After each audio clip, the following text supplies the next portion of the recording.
मग दहायचे बे. तर आम्ही दुपार निघून चाललो होतो भांडे गिंडे घेऊन. म्हटलं आता कॅने न्यायचे होते आणि भांडे न्यायचे होते म्हटलं धुयासाठी.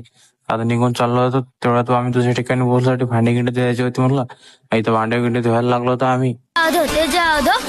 धोते जाओ तेवढा तर आमचं झालं धुणं गिणं भांडे गिंडे. मला तर कॅने गिंडे न्यायला लागतं म्हणलं आपल्या सोनायलाच म्हणलं.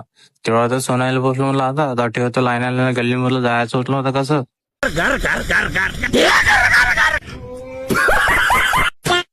तेवढ्यात पोहोचलो आम्ही दटी कॅना न्यायच्या तटी. तटी निघून चाल म्हणलं आता रिवर्स घेतच मग तेवढ्यात पोहोचलो कॅना ठिकाणी. आणि आम्ही जटी गेलो तटी आम्ही सर वैकूच येतो म्हणलं आता.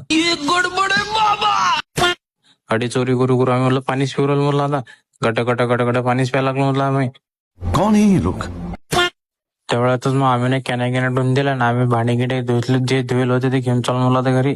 आणि एवढ्या उन्हामध्ये आम्ही असे वर बसलो होते की जरे चण्याच्या झाडावर बसतात आम्ही. क्या बात कर रहे हैं? तेव्हाच घरी बसलो. घरी पोहोचून मग सारे भांडे गिंडे ठेवून दिले असे की जसे आम्हाला लिहून द्यायचे होते म्हणलं आता.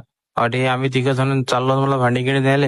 तेवढ्यात बसलो तटी आणि तटून आम्ही चुटकी बाजून पुरे भांडे गिंडे नेऊन ठेवायचे होते म्हणलं आता. तेवढ्यात निवडून ठेवून झाले आणि चाललो म्हणलं घरी. चला मग भेटू आपण असेच पुढच्या व्हिडिओ मध्ये.